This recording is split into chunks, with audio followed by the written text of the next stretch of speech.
अध्याय 3। श्री गणेशाय नमः। श्री सरस्वते नमः। श्री गुरुभ्यो नमः। ओम नमो दशरथ नंदन राम। जय जय अजय मेघश्याम। सियावर श्री राम कोटि कोटि प्रणाम। आपकी कृपा से वानर बलवान हुए इस भूमि पर। अहंकारी रावण का उद्धार हुआ आपकी कृपा से। आपकी कृपा मिल जाए, विजय सर्वत्र हो जाए, मनवांछित फल पाए निस्संदेह। ईश्वर जिस पर कृपा करता, जिसके सर पर हाथ धरता, वंदनीय सभी के लिए रहता, वह नीच मनुष्य भी। नहीं ज्ञान नहीं भक्ति, सच्चाई से भरी है श्रीपति।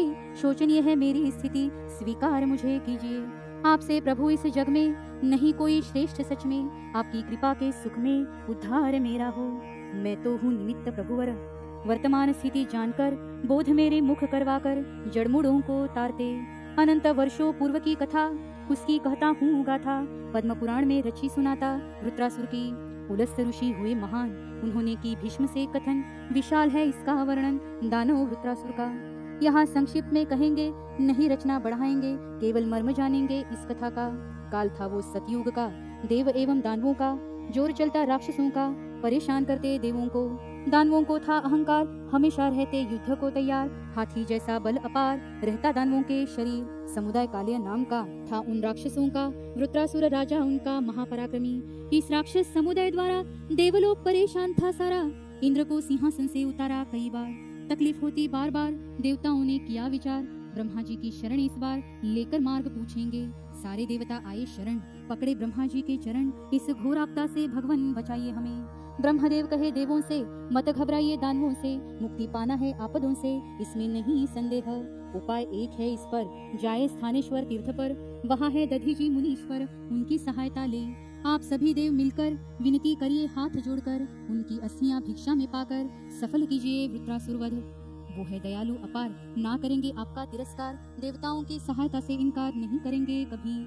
दधीची की अस्थियां पाकर वज्र नामक अस्त्र बनाकर इंद्र स्वयं उसे धारण कर युद्ध करे।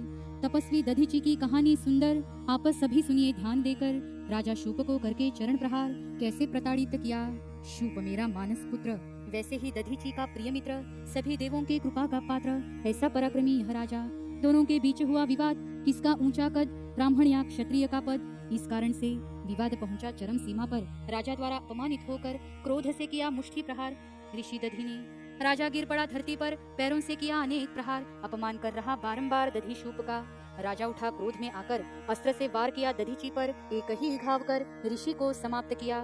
भार्गव मुनि यह जानकर तक्षण आए दौड़कर। संजीवनी मंत्र का उपयोग कर स्नेही दधी को जीवन दिया।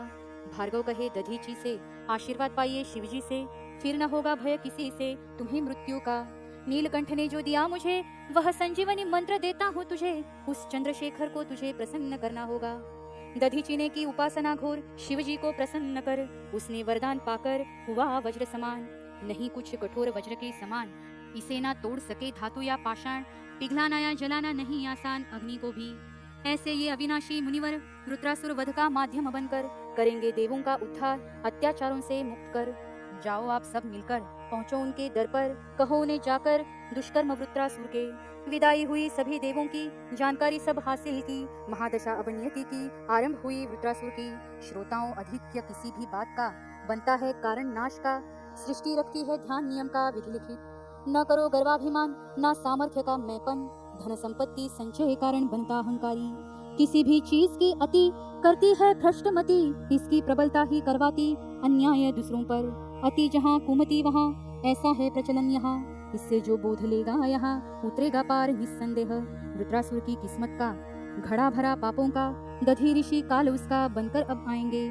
सभी देव पहुँचे दधी आश्रम, कहने लगे हे मेघ श्याम, कृपा करे हम पर असीम। पृथ्वी भ्रष्ट हुई, आप जानते हैं वृत्रासुर को तथा उसके पापों को। उसके अत्याचारों को सह रही सारी प्रजा। विनाश ही उसका सबको तारो, किए हमने यत्न सारे, पर वह किसी से न हारे दैत्य वृत्रासुर। इसलिए करते हैं विनती, उसका विनाश है आपकी सम्मति। देह त्याग कर प्रदान करे अस्थि, अस्त्र निर्माण हेतु। उसी वज्रास्त्र के कारण संभव है उसका मरण। यही है विधि का विधान, आप स्वयं विचार करें। क्षण का भी विलंब न कर, ऋषि ने कहा स्वीकार कर। अगर भय मुक्त हो संसार, तो मैं तैयार हूँ। तपोबल से आत्मा निकली, तब अस्थियां इंद्र को मिली। अस्थियां लेकर चली देवों की सेना। वज्रास्त्र निर्माण करने अस्थि लाई इंद्र ने, अस्त्र बनाकर त्वष्ट ने इंद्र को सौंपा। अपनी आदत अनुसार कुछ काल के पार रुद्रासुर करे युद्ध की पुकार देवताओं के विरुद्ध। युद्ध हुआ भयंकर, कुछ काल तक निरंतर, देवदानवों का संहार हुआ इस युद्ध में। असीमित हुई हानि, किसी ने किसी की ना मानी, संसार की स्थिति इंद्र ने जानी और उठाया वज्रास्त्र।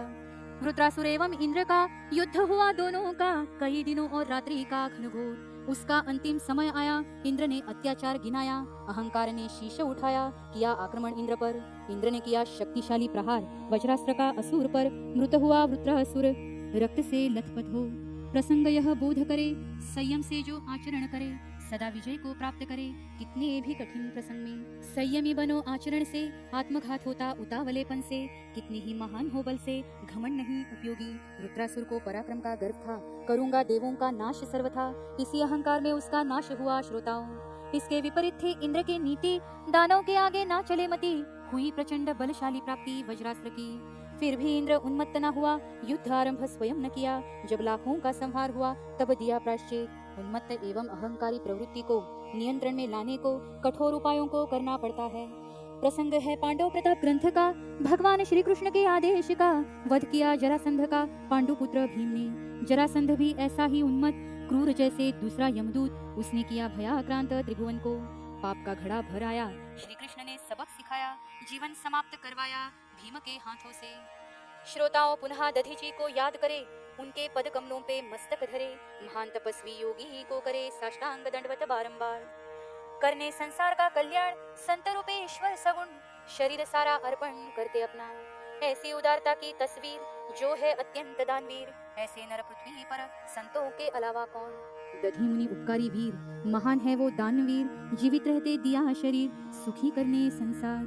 कितना आभार माने हम, शब्द भी पड़ेंगे कम, त्याग रूप सेवा अहम अनमोल होती है। पुण्य अनेक जन्मों के मिले एक त्याग रूपी सेवा से, मन्नतों या पारायणों से नहीं कोई लाभ। होता दानवीर प्रत्येक व्यक्ति, जन्मजात है उसकी वृत्ति, उसे जागृत करने की शक्ति होती है संतों के पास। इसलिए रहो संतों के साथ, उनके बोध करो आत्मसात। सत्कर्म हो हमारे हाथ, ऐसा प्रयत्न करे मनुष्य। सत्कर्म ही देते मुक्ति, अन्य उपाय और कोई युक्ति। धन संपत्ति शारीरिक शक्ति कुछ भी काम न आए। मुक्ति के लिए चाहिए उत्तम कर्म, ज्ञानी मनुष्य समझे ये मर्म। सद्गुरु जानते यह मर्म मुक्ति प्राप्ति का। यही बात देवों ने मानकर, अधिकार सद्गुरु का जानकर, चरणों का दास बनकर सहारा लिया सद्गुरु का। इसलिए कहते राम ये परब्रह्म, वशिष्ठा शरणम, कृष्ण संदीपनी गुरु किया। संत ही इस भूमि पर चलते बोलते ईश्वर, वैराग्य के सागर दाता मोक्ष पद के। संत ही नीति के मूर्तिमंत उदाहरण इसके, संत ही कल्याण के महाद्वार है। इसी महाद्वार से जाए बुद्धिमानी से, कुतर्क न करे मन से ज्ञानी जन। बोध यह संतों का, कलश समझे अमृत का, एक कतरा भी इसका संजीवनी प्रदान करे। आत्म उद्धारक प्रसंग बताए, जिससे मोक्ष को पाए। भीष्म पितामह प्रश्न उठाए पुलस्त ऋषि से। ऋषि पुलस्त की जुबानी, पद्म पुराण की यह कहानी, वेद व्यास जी द्वारा जानी उनके शिष्यों ने। व्यास शिष्य कहे हे भगवन, कीजिए हमें कथन, विश्व में सबसे महान कौन सा धर्म है। पुण्यों में पुण्य महान कौन सा है, कृपा निधान उसकी प्राप्ति का साधन कौन सा है। शिष्यों ने विनती सुनकर प्रसन्न हुए व्यास मुनिवर, कहा 5 बातें याद रखकर स्वर्ग पा सकते हो। माता पिता की सेवा भाव से, पति ही परमेश्वर मानो मन से। प्राणी मात्र सेवा करो लगाव से, मित्रों से विश्वासघात न करे। निष्काम सेवा करो हे जन, श्रद्धा युक्त करो ईश्वर पूजन। कभी ना बिसराओ भगवन, सुख या दुख में। यह व्रत करोगे लगन से, मुक्ति पाओगे इस जीवन से। छूटोगे आवागमन से जन्म मरण के। मित्रत्व अपनेपन का खजाना, ध्यान एक दूसरे का रखना। अमीर गरीब का भेद न करना मित्रता में। सुदामा गरीब ब्राह्मण, परम थे मित्र श्री कृष्ण। करके लाही उनकी सेवन, किया उद्धार उनका। नहीं समझा तुच्छ समान, स्वर्ण मंच पर किया विराजमान। आदरातिथ्य किया महान सुदामा का। दुष्ट दुर्योधन का मित्र कर्ण, मानो जैसे मिला स्वर्ण। नहीं त्यागा उसने ऋण, कौरवों को छोड़। कौरव चलते असत्य मार्ग सभी, यह जानते हुए भी। कुंती का बोध सुनकर भी नहीं त्यागा मित्रत्व को। रिश्ता संभालना मित्रत्व का विधान है धर्म का। धर्म नीति यह मानव का कर्तव्य है। जतन किया मित्रत्व को, पाया उद्धार रूपी परिणाम को। अमर किया अपने नाम को उन सभी मनुष्यों ने। मित्र का स्वभाव हो सरल, ना हो उसमें कपट या छल। अयोग्य को दर्शाए होकर निश्चल, ऐसा स्वभाव हो। सच्चा मित्र उसे ही माने जो मित्र का हित पहचाने, सहायक हो सन्मार्ग दिखाने नित्य जीवन में। तीसरी बात ध्यान में रखिए, भूत दया मन में रखिए, प्राणी मात्र की सेवा करिए, यह भी एक धर्म है।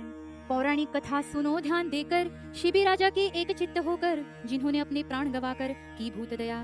पुण्यात्मा शिबी राजा दानवीर, अनेक यज्ञ यागादि कर, प्रेम था सभी प्राणी मात्र पर अत्यंत उसका।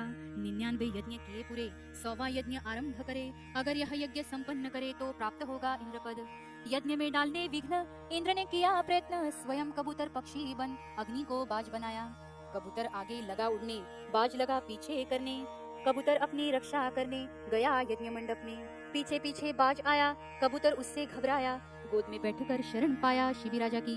राजा ने उसे शरण दी, न डरने की सलाह दी, चिंता न करने की राय दी कबूतर को। बाज राजा के निकट गया, मेरा भक्ष्य दो ऐसे चिल्लाया, 3 दिनों से कुछ नहीं खाया, शिकार है ये मेरी। राजा ने कहा तक्षण, नहीं करने दूंगा इसका भक्षण, तुम्हारे लिए अन्य भोजन मंगवाता हूँ। राजा ने सेवक को बुलाकर कहा तुरंत लाइए जाकर, मांस इस बाज को देकर क्षुधा इसकी शांत करो।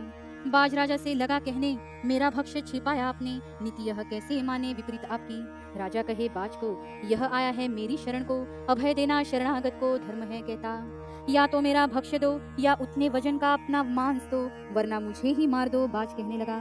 राजा कहे मान्य हमें, उतना ही मांस देंगे तुम्हें। कबूतर रखा तराजू में, दूसरे पलड़े में मांस रखा, दोनों जांघों का मांस डाला, तब भी पलड़ा ना हिला, तब सारे शरीर का डाला मांस शिबी राजा ने, फिर भी पलड़ा ना हिला, अपनी जगह से ना डुला। राजा हर प्रयास कर चला, फिर भी ना पाया यश। अंततः राजा ने काटा अपना सर, सब हुए अचंभित यह देखकर। तब इंद्र अग्नि ने प्रसन्न होकर जीवित किया राजा शिबी को। आहुति देकर भी प्राणों की साथ न छोड़ी भूत दया की, इसलिए उनके नाम की अमरता है। पतिव्रता इस चौथे व्रत को सर्वोच्च मान जग में उनको, सती सावित्री अनुसया को इसीलिए अमरत्व है।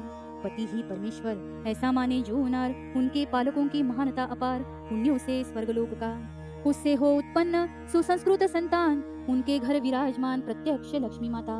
5वीं बात ध्यान धरो, माता पिता की सेवा करो, सेवा के महत्व सुमरो, प्रत्यक्ष ईश्वर भी भूला खुद को। मिलने भक्त कुंडलिक से, स्वयं प्रभु आए गोकुल से, मुग्ध होकर सेवा से खड़े हैं ईंट पर। माता पिता को स्वर्ग मानो, साक्षात धर्म का स्वरूप जानो, अनेक यज्ञों का फल मानो, मिलता उनकी सेवा से। माता पिता हो अपने धाम, क्यों जाए हम 4 धाम, इनके चरणों में सब विश्राम, ऐसी महिमा इनकी। अनेक देवी देवताओं ने जानकर माता पिता को सर्वस्व मानकर मनोभाव से उनकी सेवा कर आशीर्वाद प्राप्त किया। गणेश पुराण की यह कथा, माता पिता को मानकर देवता, पृथ्वी प्रदक्षिणा की न आवश्यकता, गणेश ही विजयी हुए। माता पिता को करने से वंदन, संतुष्ट हो स्वयं भगवन, माता पिता का आशीष जान है बहुमूल्य। करे प्रदक्षिणा माता पिता की, पुण्य पाए तीर्थ यात्रा की, जो माने आज्ञा इनकी, मोक्ष का वह भागी है। जो माता पिता का तिरस्कार करते, नीच गति को प्राप्त करते, नरक यातना है भोगते, ऐसे अपत्य। हमें चाहिए कष्ट सहना, माता पिता को सुखी रखना, प्रसन्न सदा उन्हें देखना, ऐसी है वेदाज्ञा। वेद व्यास ने जो बताया वही आप तक पहुंचाया, अपने शब्दों का साया ना पड़ा इस अध्याय में। हमें चाहिए करना विचार, मातृ पितृ सेवा जीवन का सार, फिर क्यों जिए वृद्धाश्रम के आधार। कुछ माता पिता, हमारी संस्कृति में वृद्धाश्रम नहीं, आया कहाँ से पता नहीं। ब्रह्मचर्य गृहस्थ वानप्रस्थ संन्यास यही आश्रम है शास्त्र संगत। मनुष्य ने छोड़ी धर्म नीति, इसीलिए पाई दुर्गति, भय चिंता से होती दुर्मति ऐसा मनुष्य। इसलिए माता पिता की सेवा जानिए, मनोभाव से इसे करिए, आशीर्वाद उनका पाइए सदैव अपने जीवन में। नरेंद्र दास रचित यह लीलामृत ग्रंथ दिखाए भक्तों को योग्य पथ, यही मांगो श्री हरि। इति 3य अध्याय समाप्त। जगत गुरु नरेंद्राचार्य महाराज की जय। सद्गुरु काड़ सिद्धेश्वर महाराज की जय। संत शिरोमणि गजानन महाराज की जय। आद्य जगत गुरु रामानंदाचार्य महाराज की जय। सियावर रामचंद्र की जय। परम पूज्य कानिफनाथ महाराज की जय।